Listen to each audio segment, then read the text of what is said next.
There are three books in the Bible that have come to be called the wisdom literature: Proverbs, Ecclesiastes, and Job. And all of these books are addressing the same set of questions. What kind of world are we living in? And what does it look like to live well in this world? So, how to be good at life. Yeah.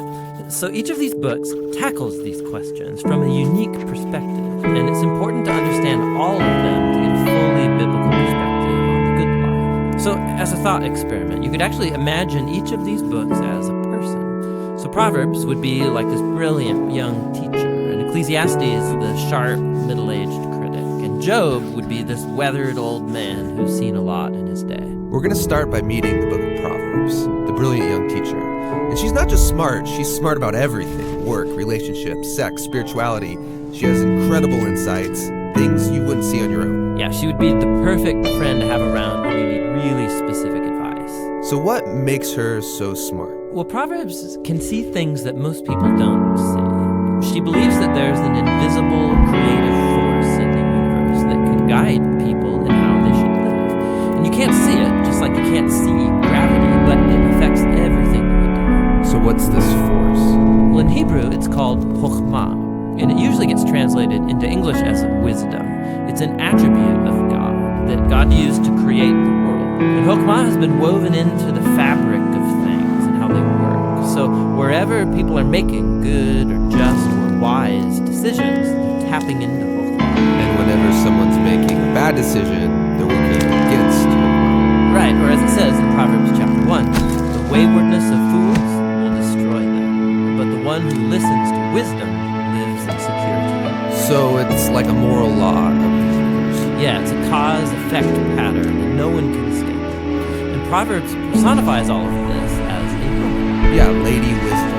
Right, and she roams around the earth, calling out, making herself available to anyone who's willing to listen to her. Which leads to the second thing Proverbs believes, that anyone can access and interact with wisdom and use it to make a beautiful life for yourself or for others. You can create with it like a designer.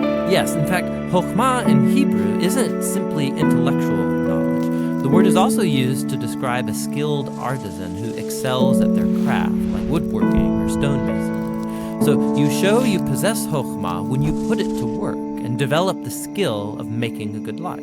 Okay, that makes sense. So let's do this. Let's go find some wisdom. But before you do, Proverbs has one more really important thing to consider. Chokhmah isn't some impersonal force. It's an attribute of God himself. And so in Hebrew thought, your journey to becoming wise has to begin with what Proverbs calls the fear of the Lord. It's this healthy respect for God's definition of good and evil. And true wisdom means learning those boundary lines and not crossing them. Now, all those ideas you just unpacked are in chapters 1 through 9 in Proverbs. But when I think of the book of Proverbs, I think of the collection of sayings, the Proverbs themselves. Tell me about those.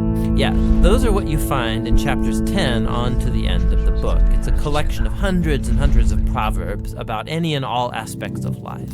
And chokhmah gets applied to them, resulting in this wise guidance to help you find a path towards success, and no matter what you do. If I design my life with these sayings, life is going to be good.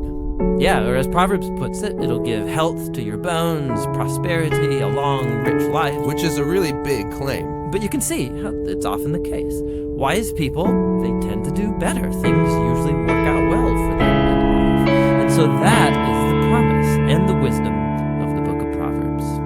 The book of Proverbs is really beautiful. But if we take a step back, some people would argue it's a little too simplistic. Because sometimes horrible things happen to really wise people, and sometimes foolish people get rewarded. It doesn't always work the way we think it should work. That's right. Which is why we need to go and listen to our next wise friend, Ecclesiastes the critic, because he's wrestled with that